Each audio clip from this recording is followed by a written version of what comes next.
Hello, this is Toby the Galactic Intuitive. How are you guys doing today? I hope everyone is well.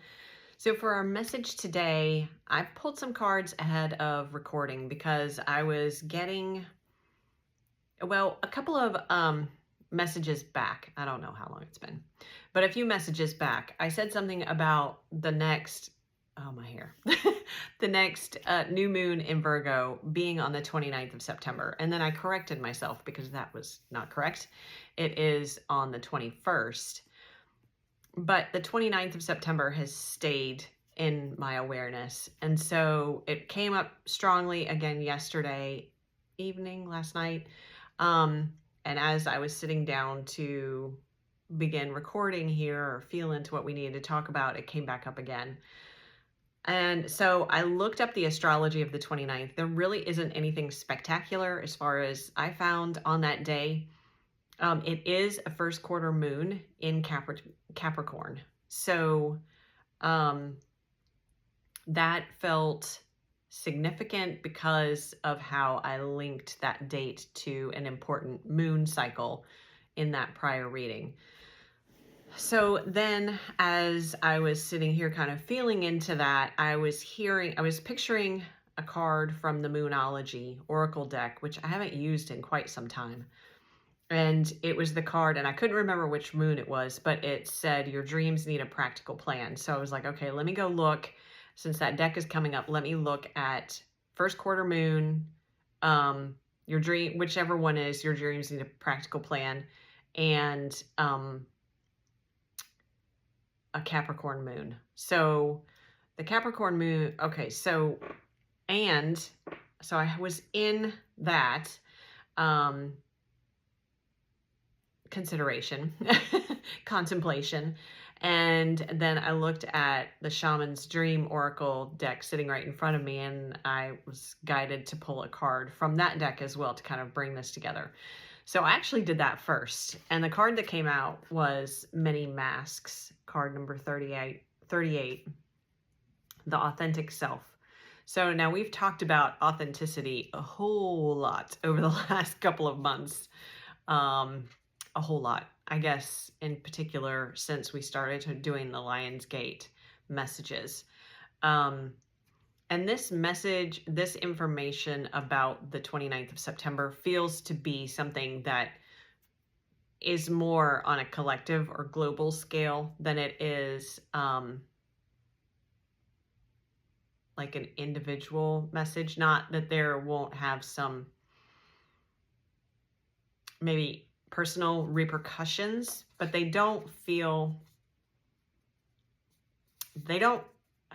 it's not that they don't feel substantial, but they don't feel like it's not anything to fear. It feels like something disruptive. It feels like the masks are being stripped away. And I hesitated because I'm having a bit of a deja vu. That's a deja vu moment, abbreviated, in case you're wondering. We're going to call them deja vus from now on. Oh my gosh. Okay, anyway. So I wasn't sure if I was having a bit of deja vu or if I was actually remembering another reading where we talked about, now I would have to go back and look. Y'all probably remember better than I do, because when I'm channeling, I don't always remember the messages, but I'm getting a memory of a message where there was it a prediction about a world figure and something being revealed? Oh, that had to do with the Lionsgate, didn't it? I think it did. So maybe this is connected to that. Maybe this is a stage in that. So that's the first thing. Then when I went to the Moonology deck, so first quarter moon, well, all right, so first, I'm not sure where to start. Let me feel in for a second, because it feels like it's important that the sequence that we talk about these. Okay, because this is connected to when we talk about Capricorn, we're talking about our plans, our goals, our ambitions, our work, the work that we do in this life, and how that it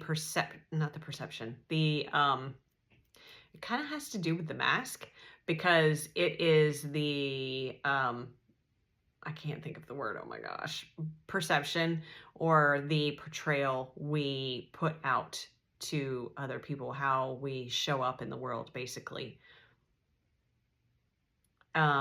Especially as it relates to our work, especially as it relates to tangible plans and goals and achievements and success. And sometimes we can, and this is why Capricorn is associated with the Devil card in the tarot, is because those tangible,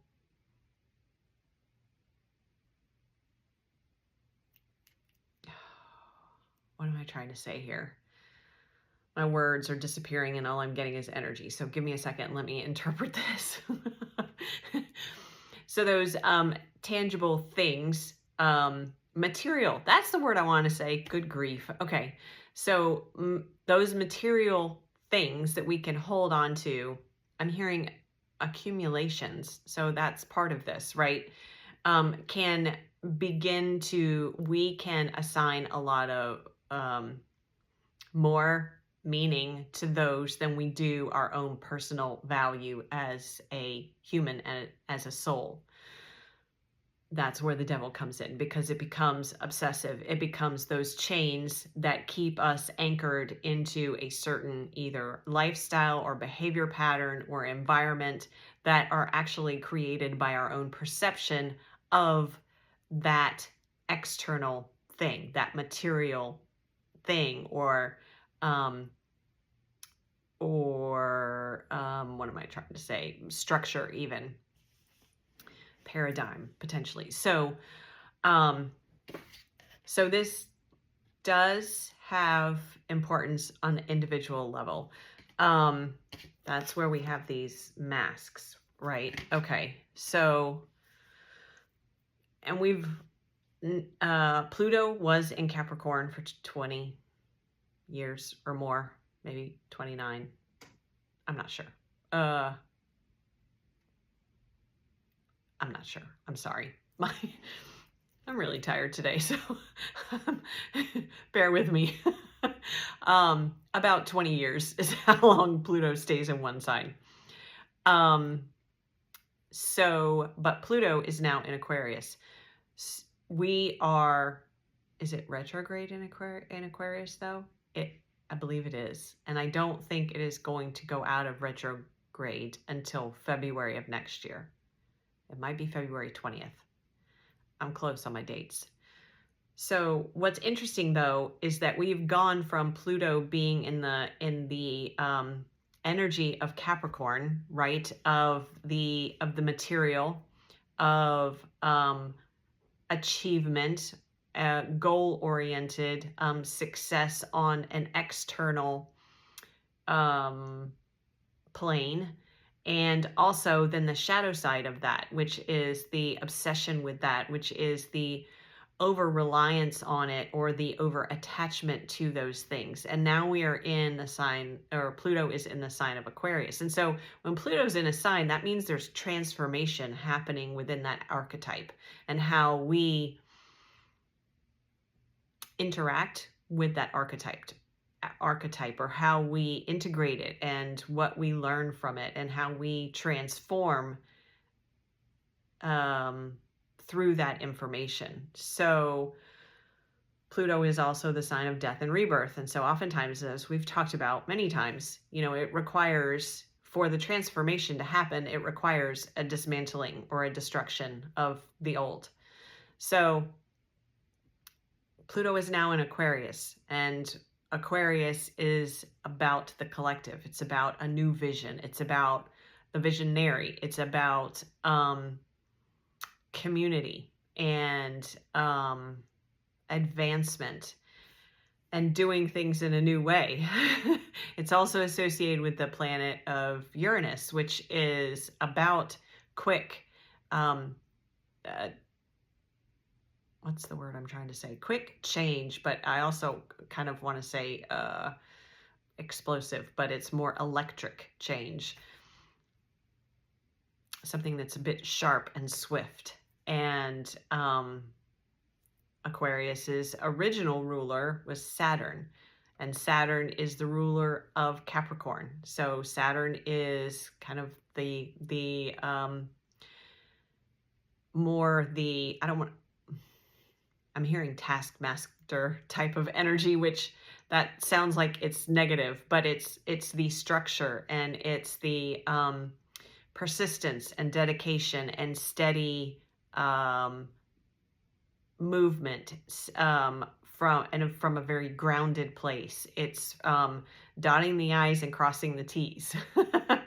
So where am I going with this? Well, where I'm going with this is I was hearing your dreams need a practical plan. Okay, well, that's very Saturnian, right?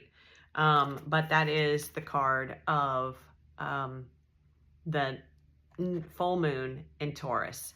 So the full moon in Taurus will be in Scorpio season, which will be, actually, it'll be like a week after the 29th. I haven't looked it up, but I think, is that right?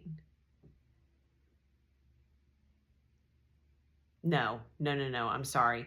That will actually be the full moon in Aries. That'll be right after that. That'll be in October. So the full moon in Taurus would be in, should be early November, I believe. But the point being is, with this, Capricorn is all about planning and being practical. And so the new moon in Capricorn, I hope you guys are following this. I know this is kind of disjointed, but this is the energy I'm trying to translate here. The new moon in Capricorn is all about your hard work is paying off.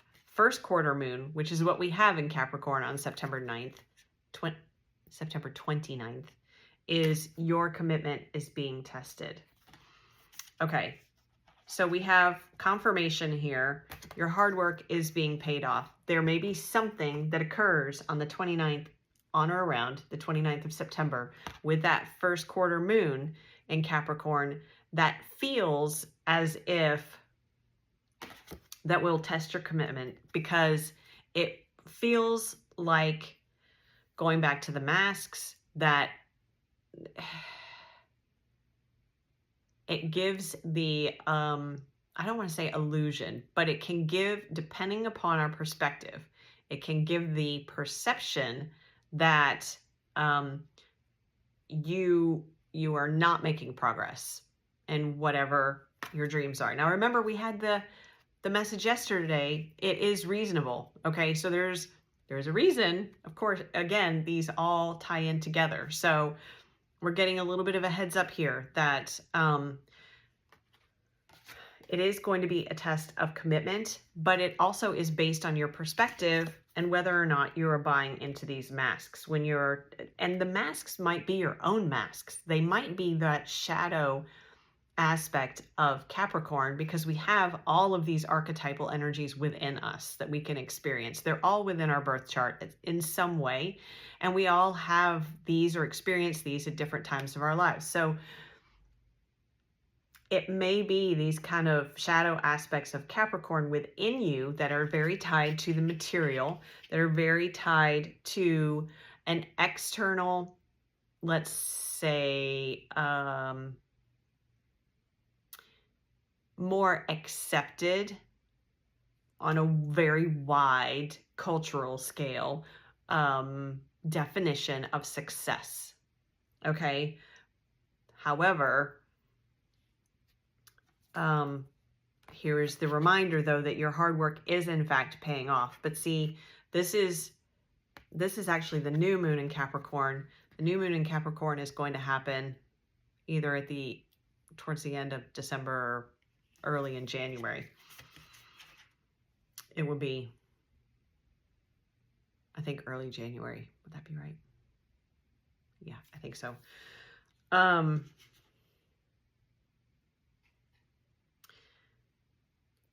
And back to this full moon in Taurus,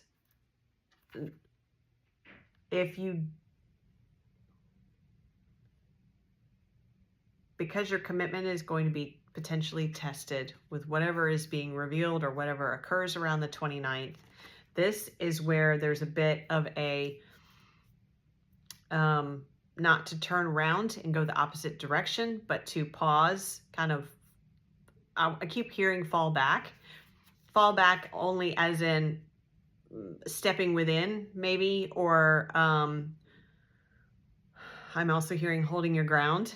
So being still and steady and reevaluating if necessary. Might not be necessary, but your dreams need a practical plan. So you may see around this time that you feel called to do a reevaluation of whatever your plan is around your dreams. But it will feel like a test of your commitment. If you are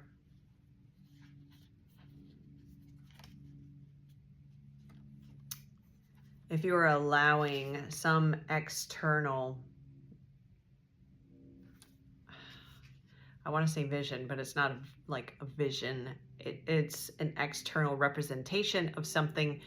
Define your